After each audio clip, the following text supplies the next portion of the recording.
சக்தி Bala matrimony channel சார்பாக அனைவருக்கும் வணக்கம்.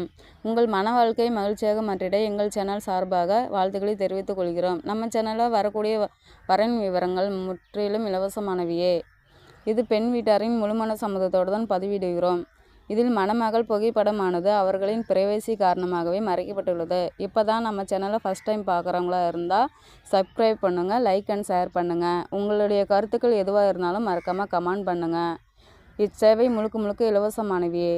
சரி வாங்க, இன்றைக்கி இருக்கக்கூடிய சில வரன் விவரங்களை பற்றி பார்க்கலாம். மணமகள் பேர் பார்த்திங்கன்னா பிருந்தா, வயது 39 வயதாகுது. இவங்களோட ஜாதின்னு பார்த்திங்கன்னா இந்து சமுதாயத்தை முதலியார் ஒரு பிரிவை சேர்ந்தவங்கன்னு சொல்லியிருக்கிறாங்க. இவங்களுடைய ராசின்னு பார்த்திங்கன்னா ரிஷபம் ராசி, ரோகிணி நட்சத்திரத்தை சேர்ந்தவங்கன்னு சொல்லியிருக்கிறாங்க. இவங்களுடைய கல்வி தகுதின்னு பார்த்திங்கன்னா BA வரையும் படிச்சிருக்கதா சொல்லியிருக்கிறாங்க. இவங்களுடைய வேலைன்னு பார்த்திங்கன்னா IT கம்பெனியில் ஒர்க் பண்ணிட்டு இருக்கதா சொல்லியிருக்காங்க. இவங்களுக்கு மாதம்னா நல்ல ஒரு வருமானம் வரதாகவும் சொல்லியிருக்கிறாங்க. இவங்களுடைய திருமண நிலைன்னு பார்த்திங்கன்னா முதல் அல்லது இரண்டாம் திருமணத்தில் சம்மந்தமாக தெரிவிச்சிருக்காங்க. இவங்களுடைய முதல் திருமணத்தில் வந்து கணவர் வந்து சில கருத்து வேறுகாரணமாக பிரிஞ்சிருக்கிறதா தான் சொல்லியிருக்கிறாங்க. தனக்கு வரக்கூடிய கணவர் குடிப்பழகம்லாம் இல்லாத நல்ல ஒரு மணமகன் தேவைன்னு சொல்லி கேட்டிருக்காங்க. தனக்கு குழந்தைங்களெல்லாம் எதுவும் இல்லைன்னு சொல்லியிருக்காங்க. தனக்கு வரக்கூடிய கணவருக்கு குழந்தைகள் இருந்துட்டாலும் பிரச்சனை இல்லை, தன்னை லைஃப் லாங் சந்தோஷமாக வச்சுக்கிறது சிறந்த மணமகன் தான் வேணும்னு சொல்லி கேட்டிருக்கிறாங்க. இவங்களுக்கு வசதின்னு பார்த்திங்கன்னா வீடு வசதி, அடுக்குமாடி கட்டடம்லாம் இருக்கிறதா சொல்லியிருக்காங்க. நல்ல வசதியான ஃபேமிலியாக தான் இருக்கிறதா சொல்லியிருக்காங்க. பணத்துக்கு எதுவும் பந்தம்லான்னு சொல்லியிருக்காங்க. தனக்கு வரக்கூடிய கணவர் படிச்சிருந்தால் மட்டும் போதும், ஜாதி வயதெல்லாம் தடையில்லைன்னு சொல்லி கேட்டிருக்காங்க. இவங்களுக்கு வரக்கூடிய கணவர் குடிப்பழக்கம் இல்லாத நல்ல ஒரு சிறந்த மணமகன் தான் வேணும்னு சொல்லி கேட்டிருக்கிறாங்க. இவங்களுடைய முகவரின்னு பார்த்திங்கன்னா திருச்சியில் தான் வசிச்சிட்ருக்கிறதாகவும் சொல்லியிருக்கிறாங்க. இந்த மணமகளில் உங்களுக்கு பிடிச்சிருந்துச்சின்னா இந்த ஸ்க்ரீனில் தெரியுற இந்த மின்னஞ்சல் முகவரிக்கு உங்களுக்கு டீட்டெயில்ஸ் எல்லாம் அனுப்பிச்சிட்டிங்கன்னா ஆஃபீஸில் அவங்களே உங்களுக்கு தொடர்பு கொள்வாங்க.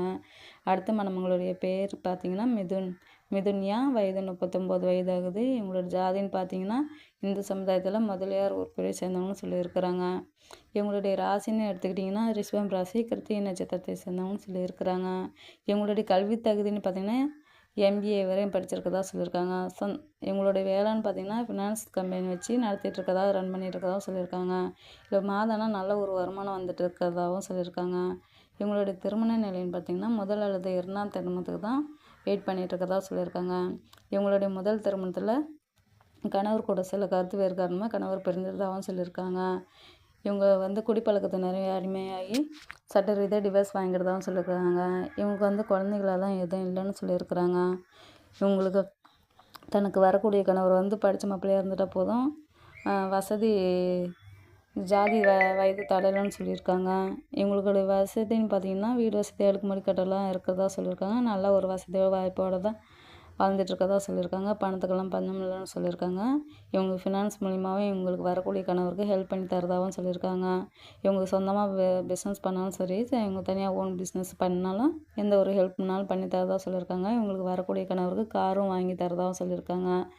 பிஸ்னஸ் எதுவாக இருந்தாலும் இவங்களுக்கு வீட்டோட மாப்பிள்ளையாக வந்துட்டால் போதும், தனக்கு வேண்டியது இந்த மணமகனுக்கும் செஞ்சு தரதா சொல்லியிருக்காங்க. இவங்களுடைய முகவரின்னு பார்த்திங்கன்னா ஏற்காட்டில் தான் இப்போ வாழ்ந்துட்டுருக்கிறதா சொல்லியிருக்காங்க.